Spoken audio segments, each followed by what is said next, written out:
Hola, buenas tardes a todos los que nos estén escuchando. Hace tiempo que cayó entre mis manos por primera vez un libro de Rafael Soler, poeta y autor también de narrativa tradicional. Y yo no me podía imaginar nunca que me hubiese tocado el honor de presentarlo y de tener un coloquio como el de hoy. Y más estando él en Estambul, en el Centro Cervantes, y yo aquí en España, en Cieza, en residencia de Murcia. Es un honor, en primer lugar, Rafael, y quiero comentarte una cosa. Te voy a traicionar un poquito porque te dije que no te iba a presentar mucho, pero sí te tengo que presentar algo. Habrá alguien que todavía no tenga la suerte de conocerte o de conocer tu obra y no tengo más remedio que presentarte un poquito. En ese sentido, pues diremos de él que es ingeniero, que nació en Valencia en 1947, que reside en Madrid y que ha trabajado como titular en la Universidad Politécnica de Madrid hasta que se jubiló. Es de una intensa producción literaria, teniendo en cuenta que lo ha tenido que compatibilizar con el resto de sus actividades profesionales. Y en 1979 publica su primera novela titulada El grito. Luego vendrían El corazón del lobo y El sueño de Torba en 1983, que ahora se ha editado de nuevo, afortunadamente para los lectores que le es muy difícil encontrar aquella novela de hace ya casi 40 años. Vinieron después El barranco y el último Gin Tonic y Necesito una isla grande en 2019.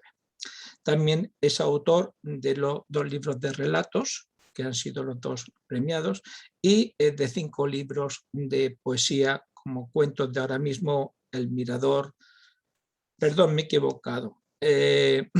Los sitios interiores, Maneras de volver, Las cartas que debía, Ácido almíbar y No eres nadie hasta que te disparan, así como las antologías posteriores que también publicó.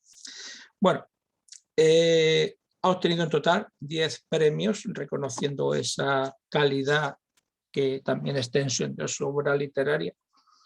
Y la primera pregunta, que seguro que la han hecho muchas veces, se la voy a hacer de forma doble, es ¿por qué un ingeniero se vuelve escritor? ¿O por qué un escritor se vuelve ingeniero? Bueno, Joaquín, muchas gracias por tu pregunta. Mi agradecimiento a Exlibris 2021 por contar con nosotros. Es un honor compartir contigo este espacio. Un gran abrazo a todos los escuchantes y mi agradecimiento también a Tony Alcolé, que ha hecho posible ahora en Olé Libros Vuelta de Tuerca la reedición de toda mi obra poética completa y es también autor de El sueño de Torba, 40 años después. Bien, ¿por qué un ingeniero? ¿Por qué un escritor? La pregunta sería, ¿qué nace antes, el ingeniero o el escritor? Yo creo que el ingeniero se forma, en mi caso es una trayectoria fácil de explicar, años 60, finales de los 60. Mi padre ingeniero y él, su sueño era que yo fuera ingeniero. De manera que yo cumplí ese sueño, soy ingeniero civil, de obras públicas, y también tengo la formación de sociólogo, carrera que abracé luego, ya cuando empezaba mi vida matrimonial, conyugal, y me formé también como sociólogo. El escritor, yo creo que nace y se hace. Y desde esa condición hay un momento que a base de lecturas, muchas lecturas, hay un momento en el que decides dar el ISBN a alguno de tus libros o a varios de tus libros. Y es mi caso, es mi caso. En cuanto a mi formación, yo creo que pesa más el sociólogo que el ingeniero. Y con esto no sé si me he ido por las ramas o he contestado a tu pregunta. No, has contestado muy bien. Desconocía esa faceta de sociólogo, pero me explica un poquito el interés que, por ejemplo, en esta novela que ahora ha reeditado, pues se dan en las circunstancias de comunicación y más bien incomunicación entre los seres y entre los grupos humanos. Incomunicaciones entre unos y otros, aunque nexos en común continuamente, como esa ciudad costera en la que se desarrolla la acción, incomunicación dentro de los núcleos familiares, incluso dentro del matrimonio, un tedio en algunos de los personajes que hace lo casi aparentemente imposible gracias a tu forma de narrarlo, y es que su tedio se convierta en nuestro interés. Y ese tedio, pues en realidad oculta un montón de vida que hay en todos los personajes. Personajes masculinos, personajes femeninos, de lo más variado en su carácter, y también un personaje que es un Rolls Royce. Cuéntanos por qué metes a ese Rolls Royce y cómo une en cierta manera parte de las historias que narras. Hablas de la incomunicación. A mí es un tema que me ha interesado desde siempre. Yo pienso que miramos mucho al otro, pero le vemos poco. Y nosotros que estamos en esta vida, que la vida al final, ¿qué es? Pues la vida es un accidente vertical, transitorio, de la cuna al nicho, dura lo que dura, la vida nos atropella, intentamos hacerlo de la mejor manera posible, pero sí es cierto que al final estamos para acompañarnos sin daño. Y en ese sentido tenemos muchas carencias de comunicación. Las había ya en aquella época de finales de los 70, cuando yo escribí la novela, y yo creo que ahora todavía hay más incomunicación. Porque ahora lo que tenemos pues, es el WhatsApp, las redes, es una comunicación líquida, instantánea, yo diría que agresiva, sin sustancia, que yo creo que nos hace estar todavía más aislados, aunque tengamos la sensación de que tenemos muchos amigos. Yo no estoy en redes, no estoy en Facebook, en Instagram, en ninguna red, pero yo sé que tengo amigos que tienen muchísimos amigos. Rafa, tengo 742 amigos. Pero vamos a ver, ¿cómo vas a tener 742 amigos? Con lo difícil que es tener un amigo, por favor. Si un amigo hay que cuidarlo, hay que estar con él. En comunicación, ver al otro. Es verdad que esta es una novela coral, es verdad que hay muchos personajes, es verdad que se habla del tedio, el tedio destruye todo. El amor hay que reinventarlo todos los días hay que pelear por el amor, que es aquello que al principio hasta movía los muebles de sitio y luego resulta que miras a tu pareja y dices, pero ¿cómo es posible? Sin darte cuenta que ella o él está pensando lo mismo de ti. Está diciendo, pero caramba, esto era la pasión, esto era por lo que apostamos, esto es a lo que hemos dado media vida. Y ese es otro tema que a mí me interesa muchísimo. El Rolls. Esta es una novela, a mí me encantaría que alguno de los escuchantes leyera el libro, sinceramente, me gustaría muchísimo, porque es una novela de lenguaje, es una novela que yo creo que ha envejecido bien, es una novela clásica y necesita lectores. En estos momentos en que hay, yo creo, mucha literatura, voy a calificarla de banal, con pocas aspiraciones. Dentro de todo esto está el Rolls. El Rolls, yo no voy a hacer un spoiler de la novela, pero sí voy a decir que el Rolls posiblemente sea el principal protagonista. ¿Por qué?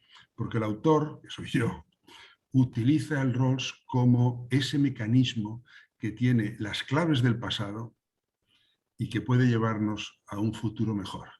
¿Qué ocurre? Que hay una edad, el protagonista no es un chico precisamente joven y además está en una situación de salud difícil, que se da cuenta que tiene su futuro más cerca del pasado. Queda muy poca tela por cortar. Y ahí también el Rolls tiene un papel muy importante. El Rolls que atesora el pasado, el Rolls como la manera, a lo mejor, de recomponer las cosas y encontrar un futuro mejor. Muy bien, gracias. Has hablado del lenguaje. Sí. El lenguaje es casi lo más importante de la novela, porque desde luego que lo que se narra es importante, pero hablando en relación con lo que acabas de mencionar, de que no es una novela que busque pues, el producto fácil de la literatura comercial que se nos vende cada 2 o 3 semanas o cada 2 o 3 meses en los medios de comunicación con unas campañas impresionantes y que luego las lees y dices, pues la misma historia, pero con leves variantes, ¿no? Y una literatura que es facilona de leer, porque lo que se busca es eso, a lo que hemos llegado con este mundo de las redes sociales y de la comunicación actual, que no es una mayor comunicación, sino una comunicación más superficial y por lo tanto menos intensa y falsa, podríamos decir. En ese sentido, pues el lenguaje en el que no tienes ningún tipo de problema en inventar palabras, más bien en unirlas, coges palabras y las unes como si no las estuvieras pronunciando, para que fueran fácilmente comprensibles por el que está al otro lado de las páginas de ese libro, sino para que tenga que devanarse los sesos, entre comillas, el lector. Y es una novela difícil, pero precisamente por eso crea un reto continuo, página a página, párrafo a párrafo, que hace que sea más interesante su lectura, porque al final cuando consigues sacar todos sus detalles es cuando disfrutas por haber vencido ese reto de un lenguaje que más que narrado parece pensado, y de ahí su estructura en cada una de sus frases. Me gustaría que ampliaras información sobre lo que te estoy comentando. Bueno, a mí eso más que un tema, el lenguaje para mí es un temazo de siempre, ¿verdad? Y yo creo que el lenguaje es lo que más caracteriza al individuo. Con independencia de su posición social, de su vestimenta, de su lugar de residencia, de todo, lo que da categoría al individuo es la riqueza de su lenguaje. ¿Hay palabra más bonita, Joaquín, que la palabra Joaquín, que es la que te ha puesto en el mundo, que es la que te ubica? ¿Qué haríamos si no pudiésemos nombrar a los pájaros, a las estrellas? Decimos China y en un momento ubicamos un espacio geográfico y sus habitantes. El lenguaje es imprescindible, pero hay lenguaje pobre y lenguaje rico. Y en ese sentido, los escritores tenemos el compromiso de cuidar y mimar el lenguaje. Una explicación a lo que me preguntas sería posiblemente mi condición de poeta. Los poemas que están destinados a perdurar, que son pocos, porque es muy difícil que un poema perdure, partiendo de la base de que, Joaquín, dentro de 10 años, 30, 40, no va a quedar nada. Va a quedar poquísimo de lo que hemos hecho. Pero no importa, porque ahora nos acompañamos con lo escrito. Una explicación de ese cuidado con el lenguaje que tú has visto en el libro, y que es correcto, que es así, vendría posiblemente por mi condición de poeta, por la relevancia que yo le doy al lenguaje.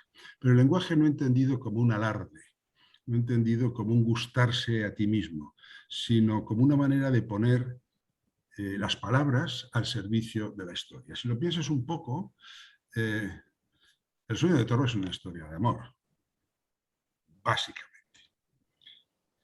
Bien, pero es que los temas son los que son. La muerte, los golpes de la vida, el amor, la traición, la ambición, el poder. ¿Qué más? Contamos esos temas, ¿no? Las premisas son cortas. Juan traiciona. Yo tengo un libro de poemas en el que el malo es Abel. El sicario es Abel. Y la premisa es muy fácil. Abel mata a Caín. Y a partir de ahí vive con esa culpa toda la vida, ¿no? Las premisas son cortas y son casi siempre, dices, bueno, esto ya me lo han contado, pero cuidado, pasa igual que con las grandes películas. ¿Qué es lo que realmente importa, en mi opinión? Por supuesto los personajes, por supuesto la trama, pero amigo mío, la forma de contarlo. La forma de contarlo, la forma de coger al lector por las solapas desde la página primera y decirle, amigo mío, no te voy a soltar. Te pido que colabores, te pido que te entusiasmes. Yo he escrito esta novela con mucho entusiasmo. No la leas de cualquier forma. Tienes aquí el trabajo de muchos años. Pero yo creo que es algo importante, es algo que merece ser leído con detenimiento. Las películas, cuando rodas una película que dura 1 hora 40, la parte más bonita de la película, yo tengo amigos directores de cine, me lo dicen.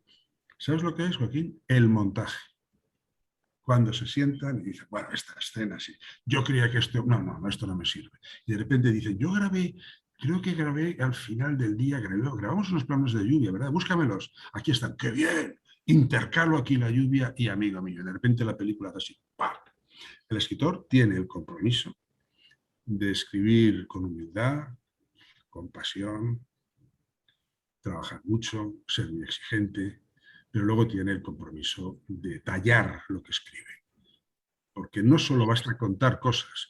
Los novelistas, estamos hablando de la novela, no solamente somos contadores de historias, tenemos la obligación de contarlas bien. Y eso no significa ser desconsiderados con el lector. No. Eso significa implicar al lector. ¿Somos mejores si tenemos un lenguaje más rico?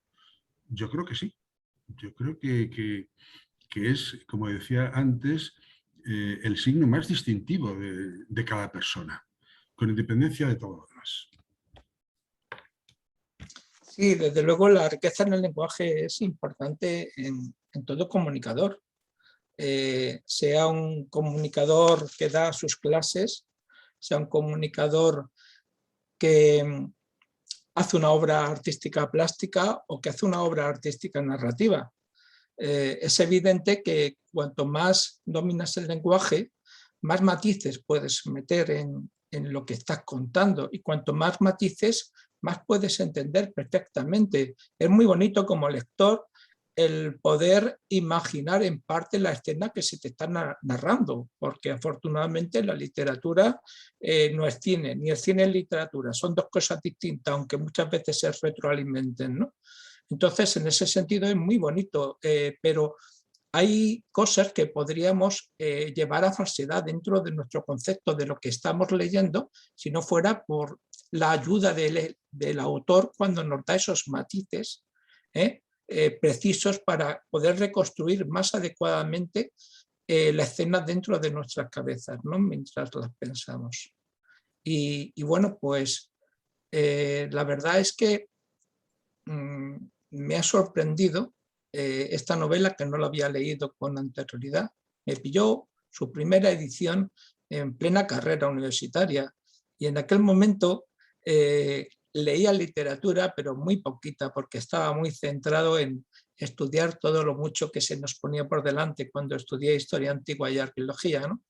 Pero siempre he sido un apasionado de la lectura desde niño, y en cada momento he leído lo que tenía que leer, pero siempre he intentado llevar un reto de llegar más allá de lo que se supone que me correspondía. En ese sentido, se me dijo que no podía leer el Quijote a los 15 años porque no lo iba a poder entender, y lo leí como una afrenta, ¿no? Bueno, pues me ha encantado la afrenta de tener que leer tu novela. Me ha encantado porque la he disfrutado mucho. En ocasiones he tenido que disfrutarla tanto como masticarla dentro de la boca 2 o 3 veces para poderle sacar todo el gusto. No quiero hacer spoiler tampoco, y por lo tanto no puedo destriparla, ¿no? Que es como siempre hemos dicho en español, que lo de destripar la película, ¿no? En este caso la obra literaria, ¿no? Pero me gustaría que hablaras del título ahora, un poco de por qué ese título exacto. Bueno, yo retomando un poco antes de contestarte todo lo que has dicho de la lectura, del Quijote, etcétera, yo creo que somos al final del día y en cada momento de nuestra vida somos la suma de los libros que hemos leído, pero también de los libros que no hemos leído. Ese es Joaquín Salmerón, ese es Rafael Soler. Rafael Soler viene de Vallejo en la poesía, viene de Cortázar y de Rulfo en narrativa, tenemos nuestras señas de identidad. Pero seguro que Rafael Soler no ha leído algunos libros, algunas novelas, que si las hubiese leído no sería exactamente así. Por lo tanto, yo soy la suma de lo que he leído y de lo que no he leído. Y luego, en cuanto al otro tema, sí. Y luego, es verdad que el lector mastica, deglute y vuelve, pero es que yo creo que los novelistas tenemos 2 obligaciones. Uno, enganchar al lector. Yo recuerdo que que cuando yo presenté esta novela a cátedra, que me llamaron ellos, me escribieron para pedírmela, me decía el editor, vamos a ver, Rafa, una novela que empieza con 3 minutos, punto, la mosca. ¿Tú te crees que esa es una manera de empezar un libro? Y yo le decía, Gustavo Domínguez, que era el director de cátedra, un grandísimo tipo, yo le decía, pues sigue leyendo, que te vas a enterar. Nosotros tenemos dos obligaciones como autores, como narradores. Uno, enganchar al lector, y otro, crear lo que yo llamo los huecos suficientes, algunos huecos, para que lo que parece que es falta de información, de dónde viene un personaje, qué trauma arrastra y por qué tiene ese carácter. Sin embargo, por su comportamiento, por su forma de hablar, el lector incorpora una información que no está en la novela. Y eso es muy interesante, porque él está escribiendo la novela contigo. Yo creo que no podemos tener el afán de contarlo todo, por supuesto en poesía para nada, pero tampoco en novela. Nosotros tenemos que pactar con el lector, acogerle y tratarle bien. El sueño de Torba. Yo creo que había un par de títulos, había uno que le gustaba, no, que no le gustaba a Gustavo, ahora no recuerdo cuál es. Bueno, el cierto es que se llama El sueño de Torba. ¿Por qué? Bueno, pues porque yo creo que todos necesitamos sueños, Joaquín, aunque no se cumplan. Necesitamos sueños, siempre. Torba, que sale en el libro en un momento determinado, pero que no tiene ningún papel en la trama, para nada. Pero cuidado, es un referente. ¿Por qué? Porque Torba es una yegua de carreras que no gana. No gana. Y eso simboliza mucho. Para mí simboliza muchísimo. Yo como poeta cito mucho un verso de Claudio Rodríguez que dice: estamos en derrota, nunca en doma. Fíjate qué belleza. Estamos en derrota, nunca en doma. ¿Qué está diciendo Claudio Rodríguez? Nuestro final es la derrota. Nosotros vamos a ser derrotados, por favor. Todos los días nos empeñamos en estar verticales. Nuestro estado natural va a ser el horizontal. Por favor, antes o después. Caminamos a nuestra derrota. Pero Claudio dice, pero con dignidad. Cuidado, cuidado. Y seamos indomables. En la derrota, pero indomables. Esta es una novela que cuenta también una derrota. Y más de una derrota, según con qué personajes. Y yo espero que con esto estimular la curiosidad de algunos de los escuchantes para que entren en la novela, porque necesitamos lectores. Y necesitamos la lluvia fina de esos textos que pueden pasar de una mano a otra. Torba representa, simboliza, recoge a los perdedores. Los perdedores que hay en esta novela, que son todos perdedores dignos, que son todos perdedores que tienen derecho a un sueño, aunque, como es el caso de Torba, nunca lleguen a ganar la carrera.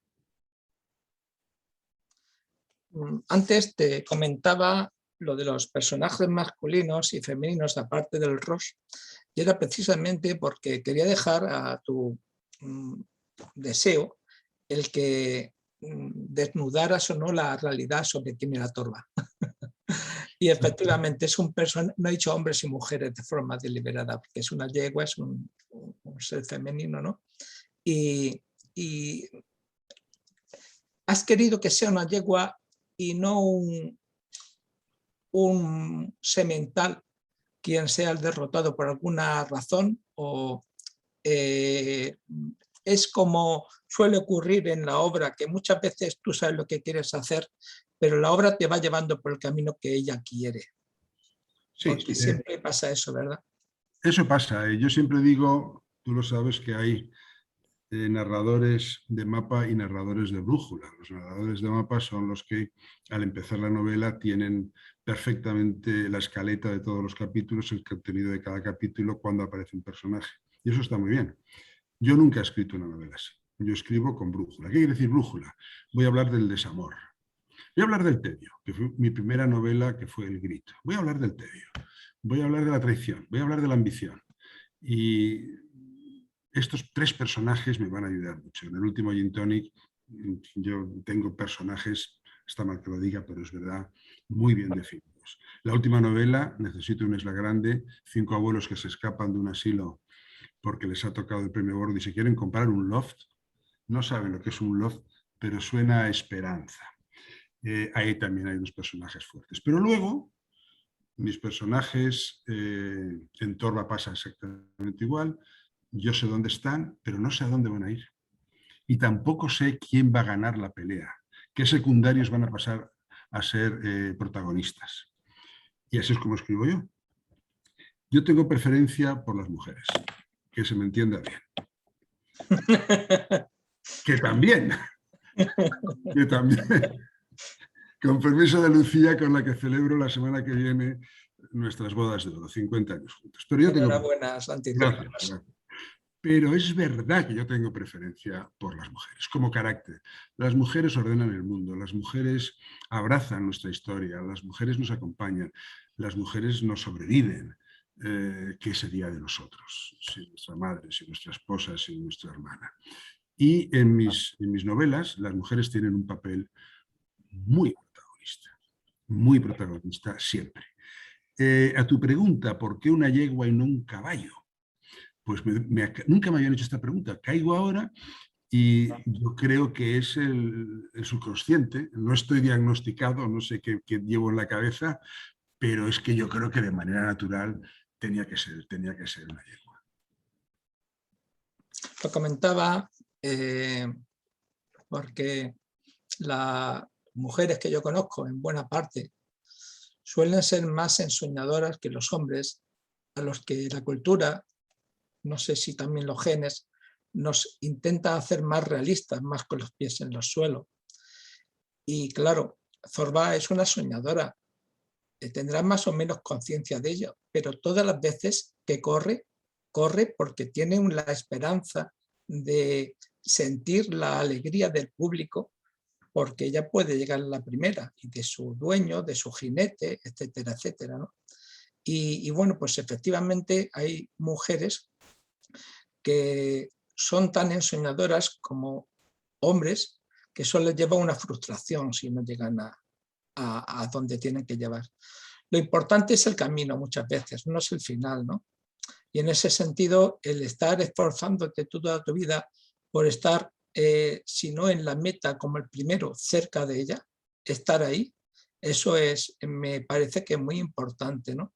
Y algunos de tus personajes me parecen que no abandonan a veces sus sueños, a pesar de que en algunos casos la dura enfermedad los ronde y quieren por sí mismos, no ya por los demás, estar a la altura de las circunstancias y estar con la dignidad de vida.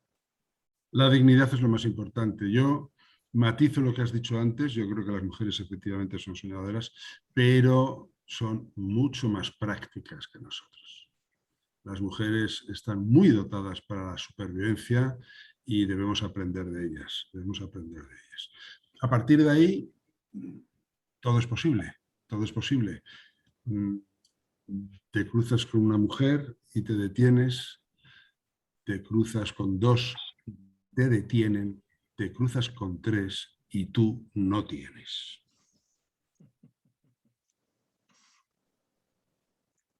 Y eso es así, y eso es la vida. Sí. Y los sueños de Torva, fíjate, me estoy dando cuenta ahora, hablando contigo, que Torva, que sale poquísimo, es una yegua, y el Rolls, podríamos decir que es un caballo. De manera que los dos cumplen... Qué interesante esto, no había caído en ello. Los dos cumplen... ¿Por qué un Rolls precisamente? ¿No? ¿Por qué un coche? Cuando lean la novela lo entenderán enseguida, ¿no? Tal vez se complementen esos dos seres supuestamente no inteligentes, pero que forman parte de mayor o menor medida de la importancia de la trama total. Eso es así. Los objetos muchas veces, en la novela Jaime Sarduy es un coleccionista de objetos, ¿verdad? Casi patológico. Es que los objetos nos acompañan. Yo tengo este reloj, pues este reloj lleva conmigo una vida. Cuando yo falte, que tampoco tengo prisa, cuando yo falte, yo tengo 3 hijos, 8 nietos. Pues alguno de ellos se quedará con este reloj y si ven esto dentro de 20 años, Y el hombre, el reloj de papá, aquí lo tengo. El reloj de Abby, que es como me llaman, aquí lo tengo.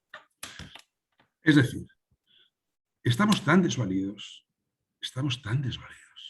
y ahora también tan asustados, que necesitamos recogernos con lo que sea, con la amistad, con momentos como este, en el que hay algunos lectores escuchándonos y dos autores como tú y como yo, dando lo mejor que podemos. Que cualquier cosa nos sirve. Pues claro que sí, los objetos también, los objetos son importantes, tienen su categoría, muchas veces de flotadores, de salvavidas, ayudan mucho. Precisamente te iba a preguntar ahora por ese coleccionista. Evidentemente has conocido más de un coleccionista, en algunas ocasiones son patológicos. Sí. Y bueno, pues esos objetos a veces no significan nada más que son objetos que acumular, pero a veces están llenos de algo muy importante detrás de ellos, ¿no? Son recuerdos, y a través de ese objeto tridimensional, pues podemos recordar algo o alguien, que es todavía más importante el recordar a alguien. Eso pasará dentro de muchos años, muchos, con ese reloj, y también nos pasa a casi todos con esto, ¿no? Y creo que después de hoy siempre recordaremos pues esta reunión con este librito justo a mi lado, que bueno, que nos ha unido afortunadamente, porque la vida a veces está muy bien calculada y otras veces pues te lleva por donde quiere, igual que la novela, ¿no? Y en este caso, pues el libro pues, no nos ha hecho que por la solicitud de un buen amigo, pues nos veamos ahora para hablar de él, para hablar de lo que es en general la vida, porque la novela no narra solo y exclusivamente sobre los personajes que hay dentro de ella, ni sobre la ciudad que habitan, sino que son un compendio, un resumen en cierta manera de tipos humanos y de experiencias humanas que se enfrentan a lo largo de su existencia con distintos momentos y que los encaran de una u otra manera. Y sobre eso quería que me hablaras un poquito más, sobre cuántos personajes aproximadamente principales tiene la novela, que ya lo sabemos porque tú la has escrito y yo la he leído, pero parte del público no. ¿Cuántos personajes y qué importancia tienen como tipos humanos que has querido reflejar en ellos? Bueno, pues empiezo diciendo, y por terminar la reflexión sobre los objetos, que todos los objetos, sin excepción, desde una olla expresa hasta un portalámparas, todos hablan. Otra cosa es que no sepamos escucharles. Todos tienen una historia. Todos nos han ayudado en algún momento. Todos tienen claves de nuestro pasado. Hablan los pájaros, hablan los árboles, habla el firmamento. El problema es saber escuchar. Es una novela coral. Es una novela con un protagonista, Jaime Sardí, aquejado de una grave enfermedad, profesor de instituto que se enfrenta por circunstancias de la trama a una etapa muy importante de su pasado que le marcó. Digamos así que puede ser el protagonista. Muy bien acompañado por José Radek, que es un librero que quiere escribir la historia de su amigo Jaime Sardí. Y fracasa reiteradamente en escribir esa historia, pero sin embargo, con sus intentos, nosotros, los lectores, vamos descubriendo aspectos muy importantes de Jaime Sardí. Y a partir de ahí están las Bertas. Berta O'Sullivan, madre e hija, gran amor juvenil del protagonista, por lo tanto, otra protagonista, aunque nunca sale en la novela más que citada, porque ella está lejos. Es un amor joven que se fue a Estados Unidos y tiene que ser terrible, ese amor de tu vida que no vuelves a verlo. Eso le pasó a Sardí. Pero luego está su hija. Y su hija es el presente y su hija es el futuro, aunque esté más cerca del pasado para el protagonista, ¿verdad? Digamos que esos son los personajes fundamentales. Pero luego hay dos personajes muy importantes, el oncólogo Vicente, que trata a Jaime Sardí de su problema muy serio, y Clara, su mujer, con la que tiene una relación titubeante en crisis.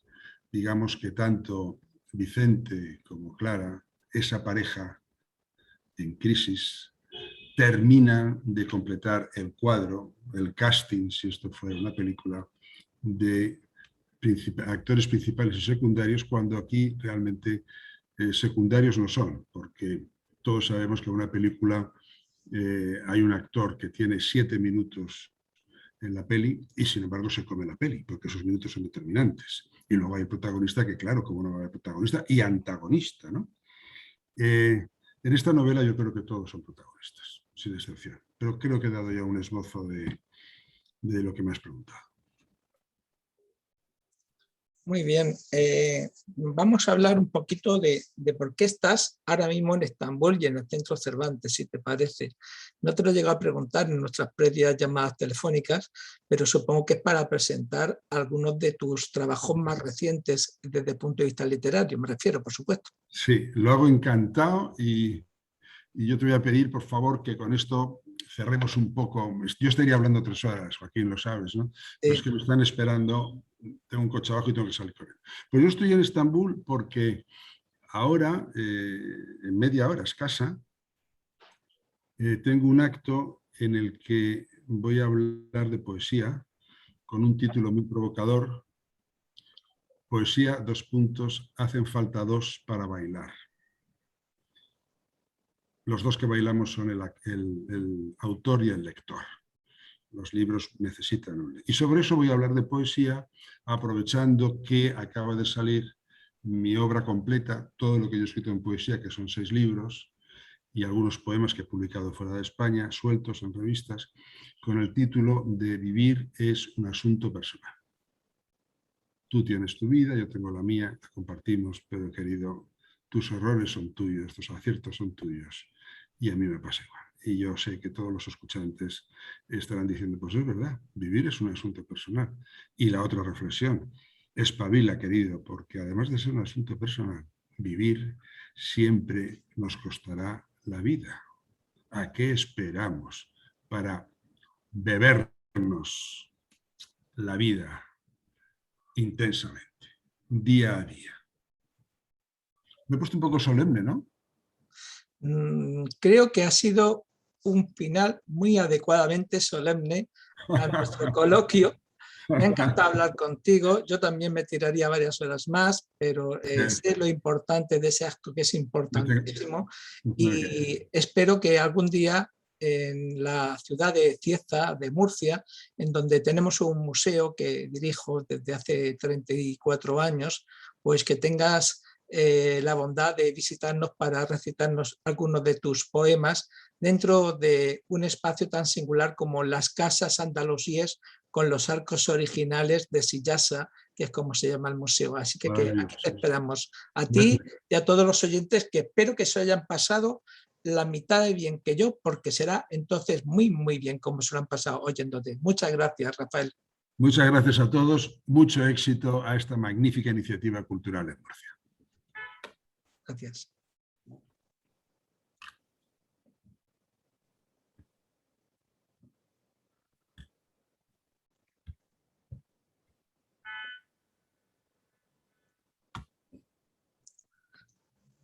Bueno, si nosotros cortamos la emisión, creo que se quedará cortada también.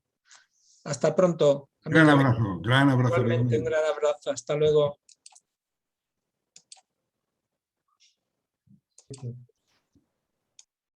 La semana pasada. Por eso era hoy recordando. Sí, que lo tenía. Sí, está confirmado. Sí, está confirmado. Sí, claro, yo se lo envío.